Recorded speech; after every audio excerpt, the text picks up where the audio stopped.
राधे राधे दोस्तों, कैसे आप सब। आज से पहले हमने 3 लेक्चर कंप्लीट कर लिया है। पहले लेक्चर में हमने natural number, whole number, even number, odd number और प्राइम नंबर के बारे में पढ़ा था। दूसरे लेक्चर में हमने बहुत सारे क्वेश्चंस लगाए और तीसरे लेक्चर में हमने इंटीजर्स, डेसिमल, डेसिमल में टर्मिनेटिंग और नॉन टर्मिनेटिंग और नॉन टर्मिनेटिंग में रिपीटिंग तक पढ़ लिया था। आज का लेक्चर बहुत इंटरेस्टिंग होने वाला है क्योंकि इसमें हम लोग रैशनल नंबर और इरैशनल नंबर कवर करेंगे और उसके बाद डिविजिबिलिटी से रिलेटेड जितने रूल्स हो सकते हैं सारे हम पढ़ने वाले हैं। तो आज का वीडियो बहुत इंटरेस्टिंग होने वाला है। आइए शुरू करते हैं इस वीडियो। तो हम लोग डेसिमल में टर्मिनेटिंग और नॉन टर्मिनेटिंग ये दोनों बात कर चुके थे। टर्मिनेटिंग मीन्स ऐसा डेसिमल नंबर जो आगे जाकर कहीं ना कहीं टर्मिनेट हो जाता है, रुक जाता है, खत्म हो जाता है। ऐसे डेसिमल्स को हम लोग टर्मिनेटिंग डेसिमल कहेंगे।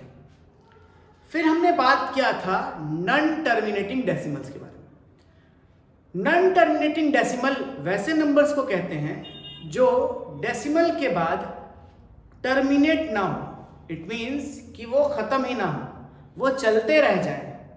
तो ऐसे नॉन टर्मिनेटिंग डेसिमल की 2 कैटेगरी थी। एक टर्मिनेट ना करते हो लेकिन बार बार रिपीट कर रहे हो कोई पैटर्न, है ना। और एक ऐसे कि जो ना रिपीट करते हैं और ना ही टर्मिनेट करते हैं। तो आइए एक बार हम फिर से चर्चा करते हैं। जैसे कि मैं लिखूं 2.4545 और ऐसा ही चलता रहे।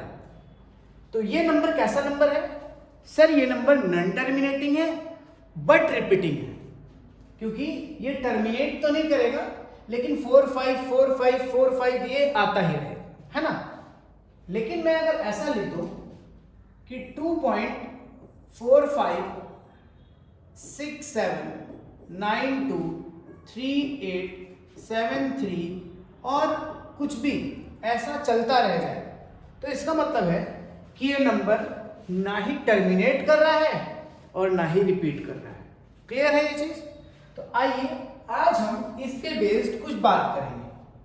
तो आज का लेक्चर स्टार्ट करते हैं हम डेसिमल के बाद फ्रैक्शन से। फ्रैक्शन के बारे में तो आपने सुना ही हो। क्या होते हैं ये फ्रैक्शंस? सुना है आपने? अच्छा, चलो एक और चीज दिखता हूं। रैशनल नंबर और फिर है इरैशनल नंबर। आज हम इन तीनों नंबर पे डिस्कस करेंगे। Fraction, rational number, irrational number. क्या आपको पता है इसके बारे में? आइए पहले हम फ्रैक्शन के ऊपर डिस्कशन करते हैं। फ्रैक्शन किसी भी वैल्यू का एक हिस्सा होता है। जैसे मैं बोलूं कि मेरे रूम में टोटल 4 दीवार है और इसमें से 2 दीवार आपको पेंट करना है। तो आपने कितना हिस्सा पेंट किया? 1/2, है ना। क्यों? क्योंकि 4 दीवार है और उसमें से आपने 2 दीवार पेंट कर दिया। तो आपने कितने हिस्से पेंट किए? तो आपने कहा सर 1/2। दीवार थे 4 और आपने पेंट किया उसमें से 2 दीवार, तो आपने 1/2 पेंट किया, मतलब कुछ हिस्सा, आधा हिस्सा आपने मेरे दीवार का पेंट कर दिया। इसे हम फ्रैक्शन कहते हैं, है ना। ठीक है, तो फ्रैक्शन 1/2 हो सकता है, 3/4 हो सकता है, 5/3 हो सकता है, 7/9 हो सकता है और ऐसे कुछ भी नंबर फ्रैक्शन हो सकते हैं। ठीक है, अभी क्लियर नहीं करते हैं, थोड़ा और इस पर डिस्कस करते हैं। चलिए रैशनल नंबर के बारे में कुछ बताइए। रैशनल नंबर के बारे में आप क्या जानते हैं? तो आप बोलोगे सर जिसे p/q के फॉर्म में लिखा जा सकता है उसी को हम रैशनल नंबर कहेंगे। ऐसा हमने 9-10 में पढ़ा। तो p/q के फॉर्म में लिखा जा सकता है। तो सर p/q के फॉर्म में 2/3 लिखा जा सकता है, 4/5 लिखा जा सकता है, 8/7 लिखा जा सकता है, 19/27 लिखा जा सकता है। तो सर फिर रैशनल नंबर और फ्रैक्शन में डिफरेंस क्या हुआ? ये दोनों अलग कैसे हैं? ये भी सर p/q में ही लिखा हुआ है और ये भी p/q में लिखा हुआ है, तो सर इन दोनों में डिफरेंस कैसा है? फिर ये अलग कैसे है? आइए इस चीज को हम आज क्लियर करते हैं। रैशनल नंबर और फ्रैक्शन में सबसे पहला डिफरेंस ये है कि रैशनल नंबर और फ्रैक्शन दोनों ही p/q में होते जरूर हैं, लेकिन फ्रैक्शन कभी नेगेटिव नहीं हो सकता। मतलब फ्रैक्शन को हम ऐसा नहीं लिख सकते -1/2 या -3/5, ये फ्रैक्शन नहीं है। इसका मतलब ये है फ्रैक्शन में जो वैल्यूज होते हैं वो होल नंबर या नेचुरल नंबर होते हैं। मींस यहां ऊपर और नीचे दिखने वाले वैल्यूज या तो होल नंबर में होंगे या नेचुरल नंबर, मींस की पॉजिटिव वैल्यू लेंगे। सीधा सीधी यही मतलब है कि इसमें न्यूमरेटर और डिनोमिनेटर का जो वैल्यू होगा वो पॉजिटिव होगा फ्रैक्शन में, 1/2, 5/7, 2/9, 3/6। और वही अगर हम रैशनल नंबर की बात करें तो रैशनल नंबर में ये जो p/q मींस की न्यूमरेटर और डिनोमिनेटर है ये इंटीजर्स होने चाहिए। इंटीजर्स मतलब वैल्यूज ऊपर और नीचे के पॉजिटिव भी हो सकते हैं, नेगेटिव भी हो सकते हैं, ठीक। बस शर्त यही है कि डिनोमिनेटर 0 नहीं होना चाहिए। इसको हम p/q के फॉर्म में लिख सकते हो where p and q are integers, where p and q are integers and q is not equal to 0। क्या समझ में आया आपको? रैशनल नंबर वैसे नंबर होते हैं जिन्हें p/q के फॉर्म में लिखा जा सकता है। p/q मतलब समथिंग बाय समथिंग, 2/3, 4/5, 8/7, 19/27, -2/3, -7/11, 12/-19। भाई यहां पर ऊपर और नीचे आपको पॉजिटिव या नेगेटिव नंबर्स दिखाई दे रहे हैं। पॉजिटिव और नेगेटिव नंबर को के सेट को हम क्या कहते हैं? इंटीजर्स कहते हैं। वही हम फ्रैक्शन को नेगेटिव नहीं लिख सकते, मींस कि ये दोनों नंबर फ्रैक्शन नहीं है, ये दोनों नंबर फ्रैक्शन नहीं है, ये दोनों नंबर रैशनल नंबर हो सकते हैं। समझ आया आपको? रैशनल नंबर किन्हें कहेंगे? रैशनल नंबर उन्हें कहेंगे जो p/q के फॉर्म में लिखे जा सकते हो, जहां p और q इंटीजर होने चाहिए और q 0 नहीं होना चाहिए। अब ये q 0 नहीं होना चाहिए, इसका क्या मतलब है? अगर मैं लिख दूं 2/0, भाई सर p/q के फॉर्म में है और आपने कहा था इंटीजर होने चाहिए, दोनों इंटीजर भी है, पॉजिटिव इंटीजर है और 0 है, इंटीजर तो है ही, लेकिन ये भी कहा है q 0 नहीं होना चाहिए। क्यों q 0 नहीं होना चाहिए? अगर 2 को हम 0 से डिवाइड करें, 2 को हम 0 से डिवाइड करें तो 0 का टेबल 0 बार पढ़ेंगे तो क्या आएगा? 0 आएगा। लेकिन कोई माइकलाल ऐसा है जो बता दे कि 0 का टेबल कितनी बार पढ़ा जाए ताकि 2 आ जाए? 0 का टेबल कितनी बार पढ़ा जाए ताकि 2 आ जाए? 0 का टेबल 1 टाइम पढ़ेंगे तब भी 0 आएगा, 2 टाइम्स पढ़ेंगे तब भी 0 आएगा, 3 टाइम्स पढ़ेंगे तब भी 0 आएगा। कितनी बार पढ़े कि 2 आ जाए ये दुनिया में किसी को पता नहीं है, मीन्स कि ये डिफाइन ही नहीं है, ये नॉट डिफाइन है। 0 का टेबल कितनी बार पढ़ेंगे कि 2 आ जाएगा ये किसी को पता ही नहीं है। तो क्योंकि इसका वैल्यू नहीं निकाला जा सकता, जिसके भी डिनोमिनेटर में 0 है उसका वैल्यू नॉट डिफाइन होता है, उसे आप कैलकुलेट ही नहीं कर सकते हैं, इसीलिए ऐसे नंबर्स को रैशनल नंबर की श्रेणी में नहीं रखा गया है। रैशनल नंबर को हम हिंदी में परिमेय संख्या कहते हैं। समझ आ गया? रैशनल नंबर से रिलेटेड जो बात मैंने भी बताई, क्या ये आपको क्लियर है? रैशनल नंबर वैसे नंबर होते हैं जिन्हें p/q के फॉर्म में लिखा जा सकता हो और P और Q क्या होने चाहिए, इंटीजर्स होने चाहिए। इंटीजर का मतलब पॉजिटिव भी हो सकता है, नेगेटिव भी हो सकता है। क्या 0 एक रैशनल नंबर है? हाँ, देख लेते हैं। 0 को हम 0/1 लिख सकते हैं। हाँ सर, लिख सकते हैं। क्यों? क्योंकि 0 को अगर 1 से डिवाइड दें तो 1 का टेबल 0 टाइम्स पढ़कर 0 लाया जा सकता है। ठीक, ये फाइनाइट नंबर है, कट गया ये नंबर, इसीलिए 0/1 लिखा जा सकता है। हमने कहा क्यों 0, मतलब डिनोमिनेटर 0 नहीं होना चाहिए, न्यूमरेटर 0 हो चले, क्योंकि 0 भी एक इंटीजर है। तो 0 भी एक रैशनल नंबर है, 0 भी एक रैशनल नंबर है। जितने नेचुरल नंबर हैं सारे रैशनल नंबर हैं। क्यों? क्योंकि सारे नेचुरल नंबर के नीचे बाई 1 लगा सकते हैं हम लोग। 1/1, 2/1, 3/1, 4/1, जितने होल नंबर है सारे रैशनल नंबर होंगे। क्यों? क्योंकि सबके नीचे बाई 1 लगा सकते हैं हम, तो वो भी रैशनल नंबर होंगे। क्लियर है? जितने भी टर्मिनेटिंग डेसिमल हैं, टर्मिनेटिंग डेसिमल का मतलब 2.5, अगर हम इसका पॉइंट हटा दें तो नीचे 10 हो जाएगा, 25/10 P/Q के फॉर्म में आ गया। तो जितने भी टर्मिनेटिंग डेसिमल्स हैं वो सारे भी रैशनल नंबर होते हैं। तो सर इरैशनल नंबर फिर कौन होते हैं? कौन से नंबर को हम समझेंगे कि इरैशनल है? तो आइए, अभी एक और नंबर की चर्चा किया था हमने, नॉन टर्मिनेटिंग नंबर्स। तो नॉन टर्मिनेटिंग में भी दो नंबर्स थे। एक नंबर था 0.99999 चलता रहे, तो हमने इसे पिछले क्लास में ही P/Q के फॉर्म में बनाया था।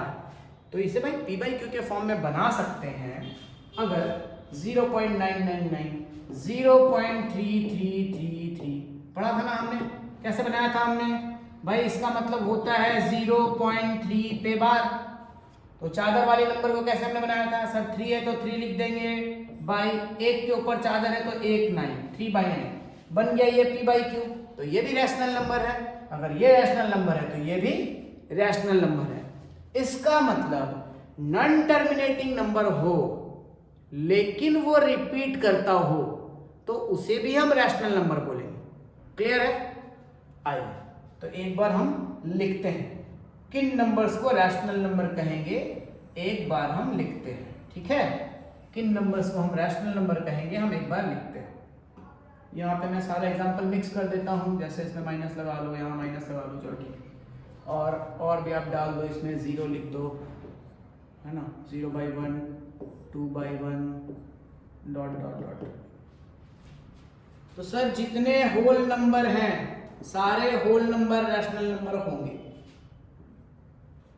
जितने नेचुरल नंबर हैं सारे नंबर रैशनल नंबर होंगे।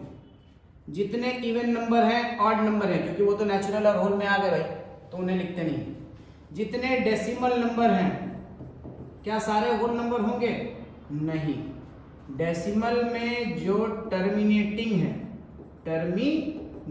है वो होंगे, ठीक है? और नहीं होंगे सर नॉन टर्मिनेटिंग वाले? हाँ, नॉन टर्मिनेटिंग वाले भी होंगे बट उन्हें रिपीट करना होगा। Non terminating but repeating, non terminating but repeating, non terminating but repeating, non terminating but repeating वाले नंबर भी रैशनल नंबर होंगे। तो अब कौन बच गया? नॉन टर्मिनेटिंग और नॉन रिपीटिंग। नॉन टर्मिनेटिंग और नॉन रिपीटिंग मतलब जो टर्मिनेट भी नहीं करते हैं और रिपीट भी नहीं करते हैं, वैसे नंबर्स को हम इरैशनल बोलेंगे, अपरिमेय संख्या। रैशनल नंबर को हम कहते हैं परिमेय संख्या, परिमेय संख्या, परिमेय संख्या। और इरैशनल को कहते हैं अपरिमेय संख्या। इसकी चर्चा हम लोग नेक्स्ट स्लाइड में करते हैं। इतना समझ आ गया रैशनल नंबर किसको बोलेंगे और फ्रैक्शन किसको बोलेंगे? आज के बाद आपसे कोई पूछ दे कि फ्रैक्शन और रैशनल नंबर में क्या डिफरेंस होता है, तो आप बोलेंगे सर फ्रैक्शन किसी होल का एक हिस्सा होता है, पार्ट होता है, और फ्रैक्शन कभी भी नेगेटिव नहीं हो सकता। फ्रैक्शन में जो न्यूमरेटर और डिनोमिनेटर होते हैं वो पॉजिटिव नंबर होने चाहिए, जबकि रैशनल नंबर में ऐसा नहीं है। रैशनल नंबर P/Q के फॉर्म में होना ही चाहिए, लेकिन वो P/Q इंटीजर होने चाहिए। मीन्स कि पॉजिटिव भी चल सकता है नंबर, नेगेटिव भी चल सकता है, 0 भी चल सकता है, हाँ, लेकिन नीचे मीन्स कि डिनोमिनेटर में 0 नहीं होना चाहिए। अगर डिनोमिनेटर में 0 है तो वो नॉट डिफाइन हो जाएगा। ठीक, तो कौन कौन से नंबर रैशनल नंबर हुए? सारे whole number, natural number, prime number, even number, odd number, decimal numbers में टर्मिनेटिंग नंबर और नॉन टर्मिनेटिंग होने चाहिए बट रिपीट करने चाहिए, वो भी रैशनल नंबर है। तो बच गए सिर्फ कौन? जो नॉन टर्मिनेटिंग है और नॉन रिपीटिंग है, मतलब ना टर्मिनेट करते हो और ना रिपीट करते हो, वैसे नंबर्स को हम लोग इरैशनल बोलेंगे। जैसे रूट वाले नंबर्स, मैं बोलूँ √2, तो आप √2 का वैल्यू निकालोगे लॉन्ग डिवीजन मेथड से, तो आप पाओगे कि ये टर्मिनेट भी नहीं कर रहा है और ये रिपीट भी नहीं कर रहा है और ना कोई पैटर्न फॉलो हो रहा है। 1.41427963 ब्ला ब्ला ब्ला ऐसे नंबर्स आने लगेंगे। तो ऐसा नंबर आ रहा है √2, एक इंटीजर तो है नहीं। √2 इंटीजर है क्या? नहीं। इंटीजर किसे कहते हैं? कभी कभी हो सकता है आपके दिमाग में सवाल आ रहा हो कि सर √2 को √2/1 तो लिख सकते हैं, हो तो गया p/q। नहीं भाई, √2 इंटीजर नहीं है। डेफिनेशन में है कि p और q दोनों इंटीजर होने चाहिए और √2 इंटीजर नहीं होता है, इसीलिए √2 इरैशनल है। पहली बात, √2 इरैशनल इसलिए भी है कि √2 जो है इसका वैल्यू जो अब निकालेंगे हम लोग, ये नॉन टर्मिनेटिंग और नॉन रिपीटिंग आएगा। कैसा आएगा? Non terminating and non repeating, ना ही टर्मिनेट करता है ना ही रिपीट करता है, ऐसा नंबर आएगा। तो ऐसे सारे नंबर जो नॉन टर्मिनेटिंग है और नॉन रिपीटिंग है उसे हम इरैशनल नंबर बोलेंगे। तो जितने रूट वाले नंबर हैं जिनका स्क्वायर नहीं निकाला जा सकता, जैसे √4, इसका तो निकल जाएगा ना वैल्यू, 2 हो जाएगा, तो वो रैशनल नंबर हो गया। √16, √9, √25, √36, √144, ये सारे नंबर्स तो परफेक्ट स्क्वायर नंबर है, ये तो रूट से बाहर आ जाएंगे, तो ये तो रैशनल नंबर हो जाएंगे।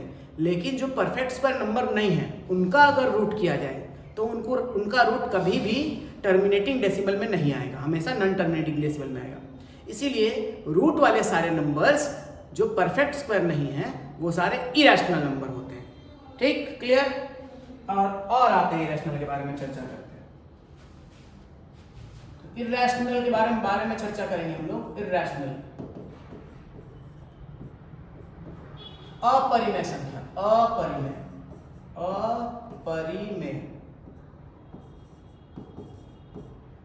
अपरिमेय संख्या, क्या लिख दिया मैंने यार? अपरिमेय।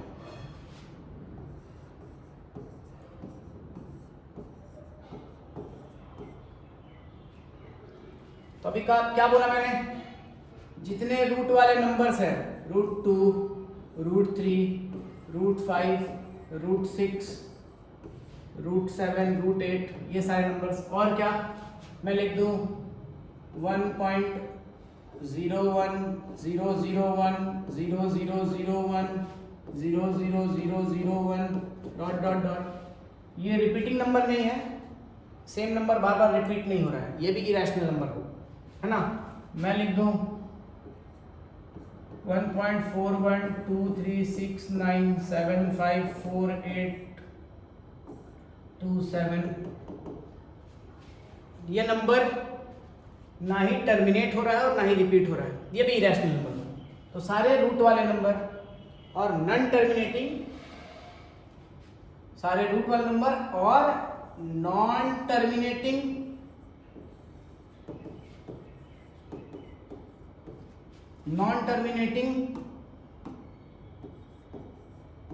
And non repeating numbers, non repeating, in numbers को हम लोग क्या कहेंगे? इन नंबर्स को हम कहेंगे इरैशनल नंबर। क्लियर है इतना? देख लीजिए एक बार।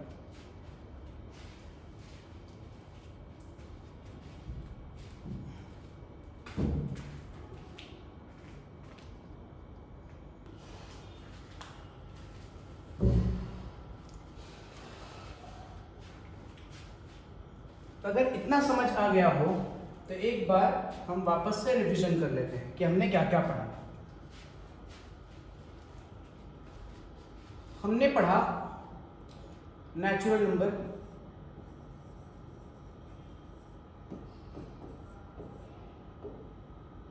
हमने पढ़ा whole number,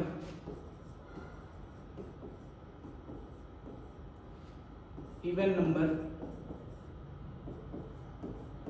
odd number, prime number, prime के बहुत सारे और जितने टाइप हो सकते थे। प्राइम के बाद पढ़ा हमने कंपोजिट नंबर,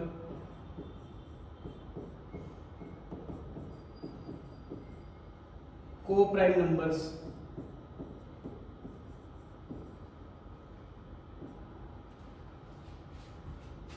फिर पढ़ा हमने इंटीजर्स,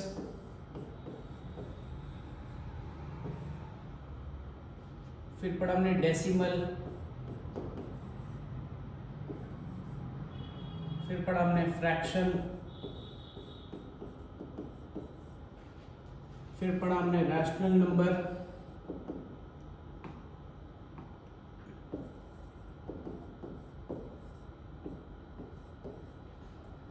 फिर पढ़ा हमने इरैशनल नंबर।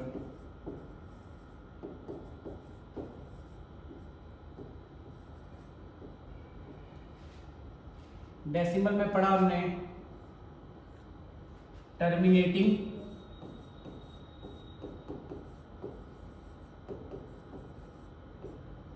और नॉन टर्मिनेटिंग।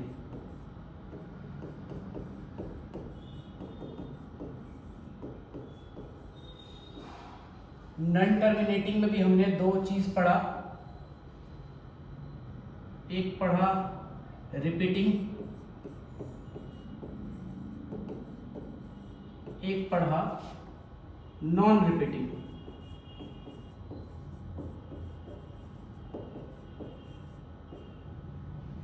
इतना हमने पढ़ा, और इनसे बहुत सारे ट्रू फॉल्स वाले क्वेश्चन, FITB वाले क्वेश्चन, स्टेटमेंट बेस्ड क्वेश्चन बनाए जा सकते हैं, जैसे all natural number are whole numbers, true और false, all whole numbers are natural number, all rational numbers are prime numbers, all prime numbers are rational number, all terminating decimal numbers are rational number.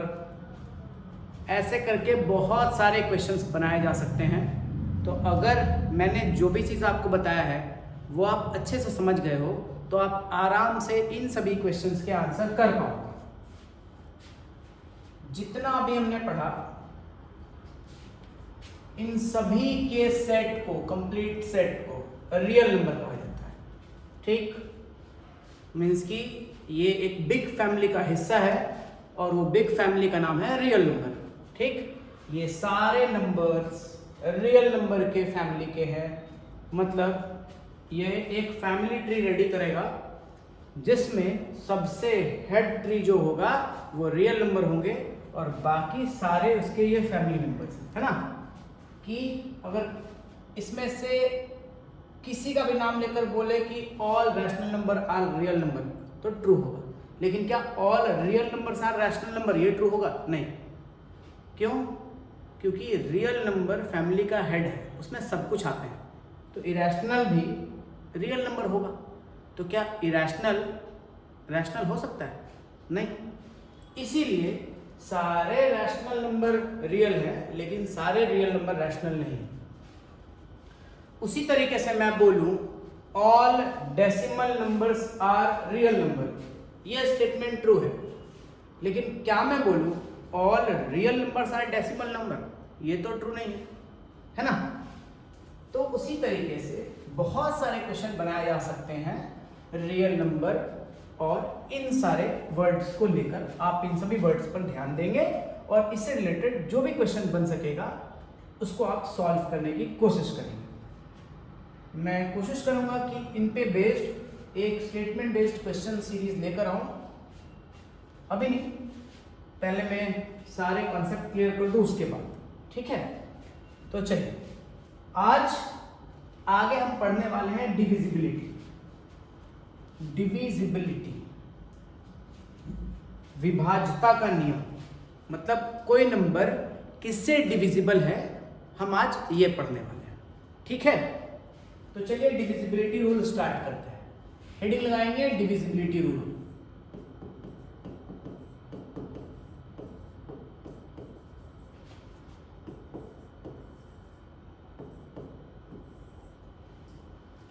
सबसे पहले हम divisibility rule देखेंगे 2 की।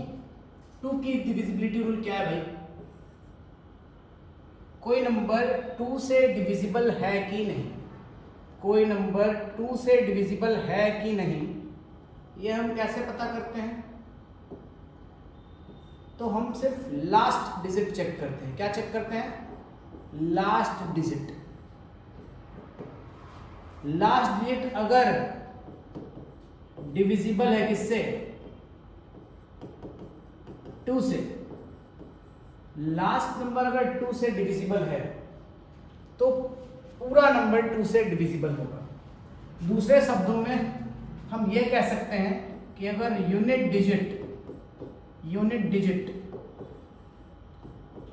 Even number हो, it means 0 लिखा रहे unit में, 2 लिखा रहे, 4 लिखा रहे, 6 लिखा रहे और 8 लिखा रहे, तो वैसा नंबर हमेशा 2 से डिविजिबल होगा। जैसे मैं बोलूँ 428, लास्ट डिजिट क्या है? 8 एक इवन नंबर है, 2 से डिविजिबल है, तो ये पूरा नंबर भी 2 से डिविजिबल होगा। मैं बोलूँ 1 3 8 9 7 6 5 4, सिर्फ लास्ट डिजिट चेक करेंगे, 4 क्या है? इवन नंबर है, 2 से डिविजिबल है, तो पूरा नंबर भी 2 से डिविजिबल होगा। क्लियर है? ये है सर 2 का डिविजिबिलिटी रूल। चलिए 3 का डिविजिबिलिटी रूल देखते हैं। 3 का डिविजिबिलिटी रूल, 3 का डिविजिबिलिटी रूल क्या कहता है? 3 का डिविजिबिलिटी रूल क्या कहता है? ये कहता है कि अगर सम ऑफ ऑल द डिजिट्स, जो नंबर है, सम ऑफ ऑल द डिजिट्स, किसके डिजिट्स? गिवन नंबर के। जो भी नंबर गिवन है उसके सारे डिजिट्स को ऐड कर देने से जो नंबर आ रहा है, अगर वो 3 से डिविजिबल है तो वो नंबर भी 3 से डिविजिबल होगा। अगर किसी संख्या के सभी अंकों का योग, जैसे मैं लिखूं 392754, अगर इसके सभी डिजिट्स को जोड़ने से जो संख्या आएगी, इनके सभी अंकों को जोड़ने से जो संख्या आएगी, अगर वो 3 से डिविजिबल है तो ये नंबर भी 3 से डिविजिबल होगा। आइए चेक करते हैं। तो कितने हो गए यहाँ पे? 9 और 3 12, 12 और 2 14, 14 और 7 21, 21 और 5 26, 26 और 4 30। कितने आ गए टोटल का सम? मैं 3 + 9 + 2 + 7 + 5 + 4 मैंने किया, तो इसका वैल्यू आ गया 30। क्या 30 डिविजिबल है 3 से? क्या 30 3 से भाग हो जाएगा? हाँ हो जाएगा। तो ये नंबर भी जो है, ये नंबर भी 3 से डिवाइड हो जाएगा। समझ आया? पूरे नंबर को 3 से डिवाइड करके देखने की जरूरत नहीं है। हम क्या करेंगे? इसके अंकों को जोड़ेंगे। अगर ये अंकों का जोड़ 3 से डिवाइड लग रहा है तो ये संख्या भी 3 से डिवाइड हो जाएगी। एक और लेते हैं, 4 2 7 9 3 8 2 1, ऐसा लिखा मैंने। चलिए इसको ऐड करेंगे तो कितना हो रहा है? 4 + 2 6 + 7 13 + 9 22 + 3 25 + 8 33 + 2 35 + 1 36। नंबर का सम 36 आ रहा है। 36 3 से डिविजिबल है, 3 से विभाजित है, इसीलिए ये संख्या भी 3 से विभाजित होगी। क्लियर है आपको? आगे चले। अच्छा, अगर हम इसको और थोड़ा कॉन्साइज और थोड़ा छोटा करना चाहें इस रूल को, कि सर इतना जोड़ना पड़े, कोई और ऐसा तरीका है जिससे ये सम, इसमें भी हम टाइम बचा लें? हाँ तरीका है, टाइम बचाया जा सकता है। ये अगर समझ आ गया तो मैं वो बताता हूँ। ठीक है, चलिए इसको मिटाते हैं। आइए देखते हैं हम क्या कर सकते हैं।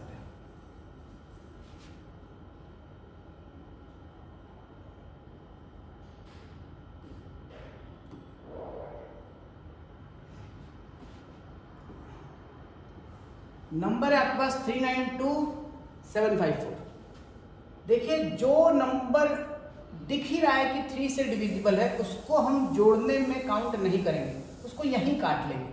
या जोड़ते जोड़ते भी लग रहा है कि ये 3 से डिविजिबल नंबर है तो हम उसको काट देंगे और बचे नंबर को फिर ऐड करने की कोशिश करेंगे। जैसे कि 3 दिखा, 3 तो डिविजिबल 3 से हो ही जाएगा, तो इसको हमने काट दिया, ठीक है। 9 भी 3 से डिविजिबल है, काट दिया। फिर देखिए 7 और 2 9, फिर से 9 बन रहा है, ये भी 3 से डिविजिबल है, काट दिया। 5 और 4 9, ये भी 3 से डिविजिबल है, हमने काट दिया। ये सारे नंबर कट गए, इसका मतलब सारे नंबर का सम 3 से डिविजिबल है, तब ये नंबर कट गया, तो ये नंबर भी 3 से डिविजिबल होगा। समझ आया? आइए इसमें भी करते हैं। 4 और 2 कितने हुए? 6। 6 तो भाई डिविजिबल होता है 3 से, हटाओ। 9 भी 3 से डिविजिबल होता है, हटाओ। 3 भी डिविजिबल होता है, हटाओ। 2 और 1 3 भी डिविजिबल होता है, हटाओ। ठीक है, बच गए 7 और 8, इन्हीं को ऐड करेंगे हम लोग।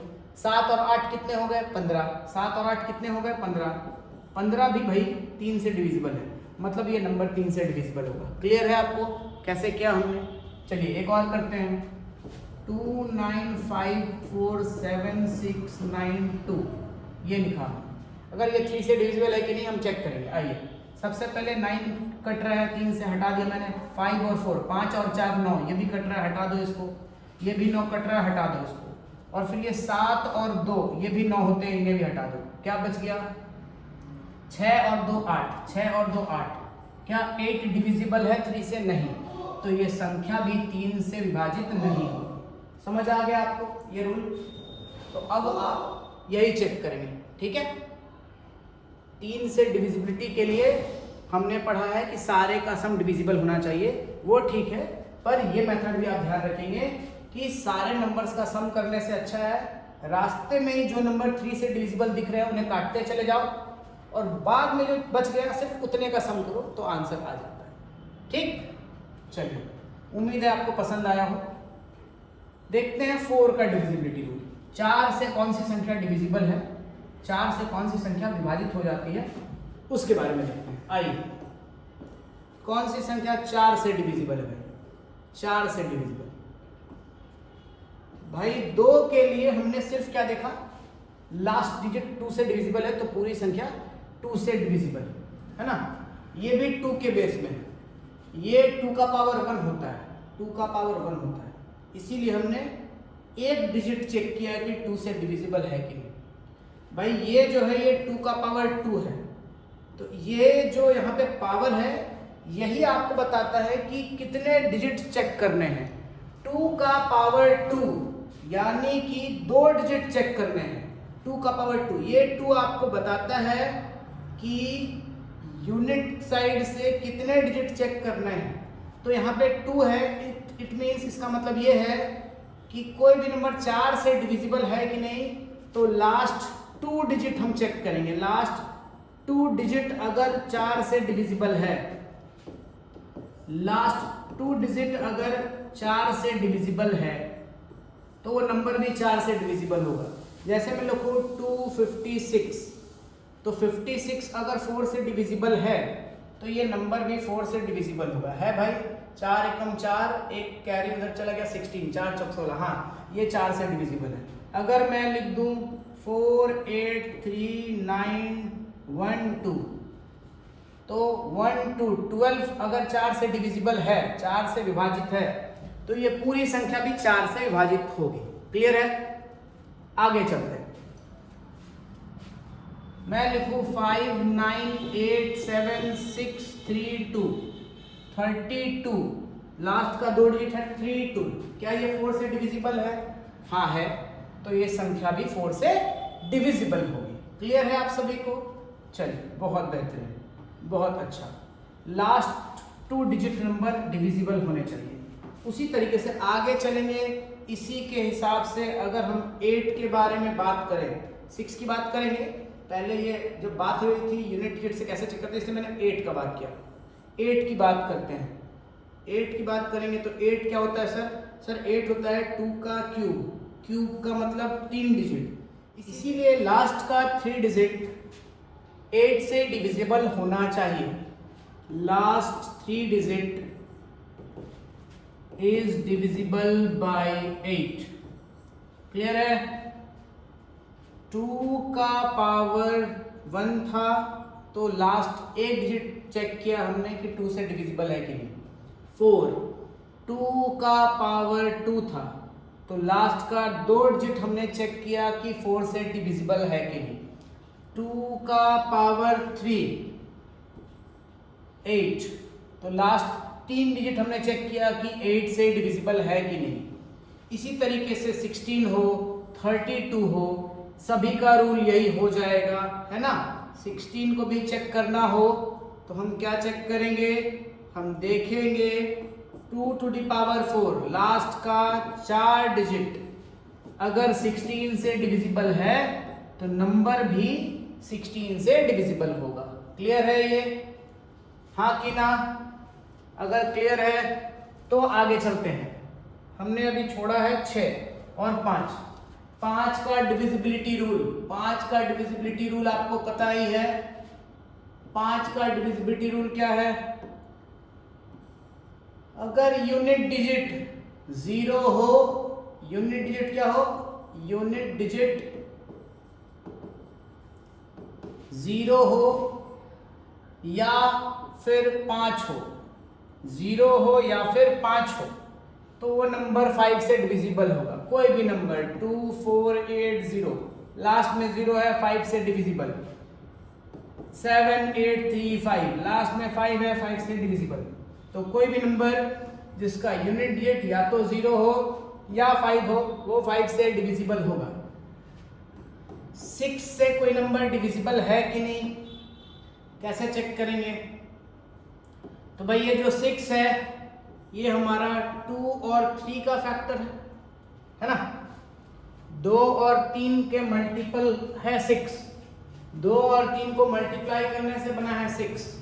तो जो नंबर 2 और 3 दोनों से डिविजिबल होंगे वही सारे नंबर 6 से डिविजिबल होंगे।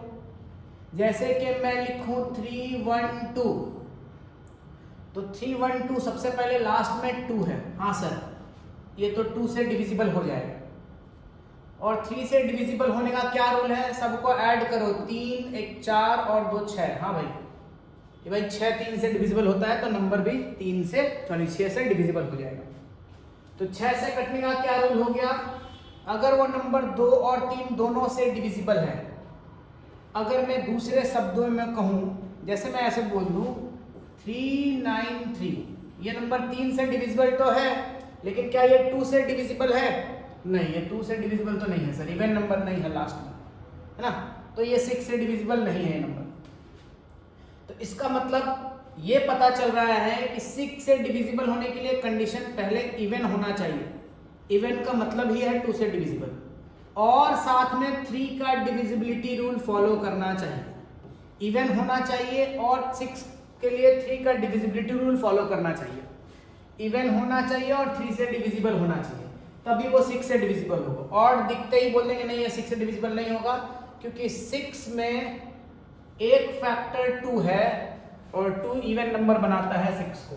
6 जिससे भी डिविजिबल, जो नंबर 6 से डिविजिबल होगा सारे इवन होंगे, क्योंकि उसमें एक फैक्टर 2 है।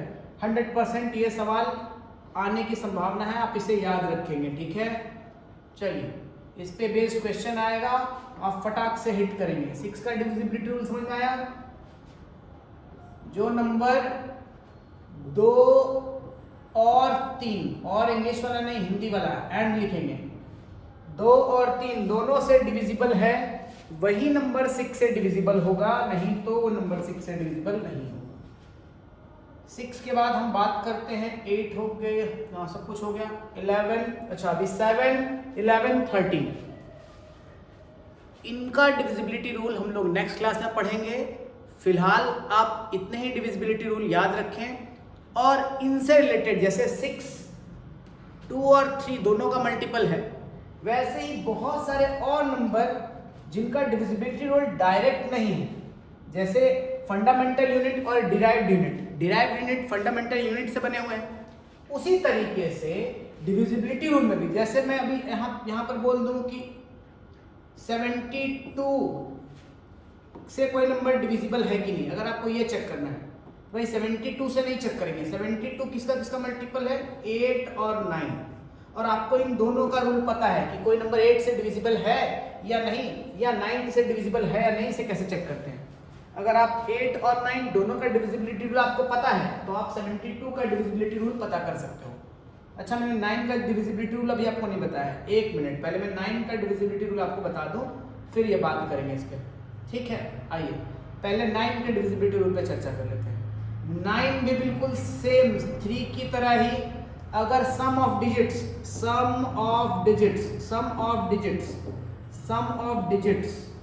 अगर डिविजिबल है किससे, 9 से, अगर सम ऑफ डिजिट 9 से डिविजिबल है तो नंबर भी 9 से डिविजिबल होगा। जैसे मैं बोलूं 4 7 2 5 9 6 3 0, अगर ये सारे सम 9 से डिविजिबल हैं, डिजिट के सम 4 + 7 + 2 + 5 + 9 + 6 + 3 + 0, तो ये नंबर भी 9 से डिविजिबल होगा। और मैंने अभी आपको एक शॉर्टकट बताया है कि इतना सम करने की जरूरत नहीं है, रास्ते में ही अगर 3 बन जाए तो उसको काटते चले जाएंगे डिविजिबिलिटी में। उस तरीके से यहाँ भी रास्ते में अगर 9 का डिविजिबिलिटी बनता चला जाए तो हम उसको काटते चले जाएंगे। जैसे कि 5 और 4 9 बन गए, हटाओ इसको। 7 और 2 9 बन गए, हटाओ। 9 बन गए, हटाओ। 6 और 3 9, इसको भी हटाओ। तो ये नंबर डिविजिबल है 9 से। क्लियर हुआ आपको? मैं अगर बोलूँ 2 7 3 9 5 4 6 5, भैया ये डिविजिबल होगा या नहीं 9 से? तो पहले जो बन रहा है 9 उसे हटाओ। 7 और 2 9 हट गया, 9 हट गया। 6 और 3 हट गए, 5 और 4 9 हट गए। क्या बच गया? 5 बच गया सर। नहीं, यहाँ तो 5 बच गया, ये कंप्लीटली डिविजिबल नहीं है 9 से, क्योंकि यहाँ 5 बच गया, तो इसीलिए ये 9 से डिविजिबल नहीं है। एक और नंबर 2 3 7 6 5 1 2 8, चलिए चेक करते हैं कि ये 9 से डिविजिबल है कि नहीं।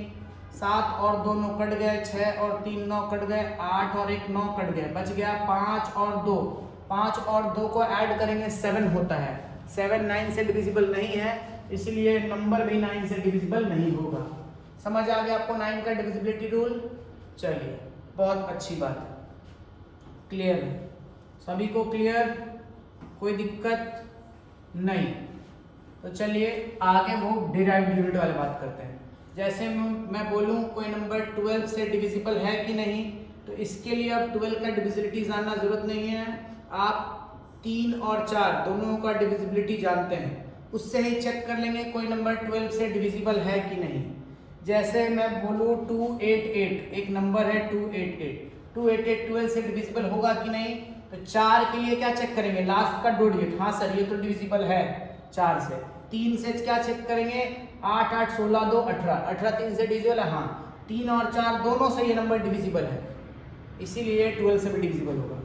थोड़ा और बड़ा कर लेते हैं, नंबर 17 28, ये नंबर देखेंगे 12 से डिविजिबल है कि नहीं। तो कैसे चेक करेंगे? सबसे पहले 4 से देखेंगे। 28 लास्ट का डो डिजिट डिविजिबल है 4 से, हाँ डिविजिबल है 4 से। अब 3 वाला देखेंगे। 3 के लिए सबको ऐड करने की जरूरत नहीं है। देखो 8 और 1 9, 9 3 से डिविजिबल होता है ना। 7 और 2 9, फिर 9 3 से डिविजिबल होता है, मतलब ये नंबर 3 से भी डिविजिबल है और 4 से भी डिविजिबल है, इसीलिए नंबर 12 से भी डिविजिबल होगा। क्लियर, समझ आया आपको? आइए आगे और बात करते हैं थोड़ा सा, फिर इस लेक्चर को हम यहीं पे एंड करेंगे, ठीक। ऐसे ही अगर आपको बोले 72 का चेक करो, तो 72 के लिए आप किसका चेक कर लेंगे? 72 के लिए आप चेक कर लेंगे 8 और 9 का। आपको दोनों का रूल अभी मैंने बता दिया है। लास्ट 3 डिजिट चेक कर लेंगे 8 से डिविजिबल है कि नहीं, और 9 को ऐसे देख लेंगे कि 9 से डिविजिबल है कि नहीं। अगर मैं बोलूँ 88 का डिविजिबिलिटी, तो 88 के डिविजिबिलिटी के लिए अभी आपको थोड़ा वेट करना पड़ेगा, क्योंकि मैंने ये 8 और 11 का मल्टीपल है, 11 का अभी डिविजिबिलिटी मैंने बताया नहीं। सेशन काफ़ी लंबा हो जाएगा, इसलिए इसे यही रोकते हैं। आप इतना पहले मैंने जो डिविजिबिलिटी तक बताया है आप एक बार रिवीजन करना। नेक्स्ट क्लास में मैं डिविजिबिलिटी के सारे रूल्स, अभी और बहुत सारे रूल्स हैं जो डिविजिबिलिटी से रिलेटेड है, मैं उस पर चर्चा करूंगा, और फिर उसके बाद बहुत सारे क्वेश्चंस हम लोग नेक्स्ट लेक्चर में कवर करेंगे। आज के लिए धन्यवाद।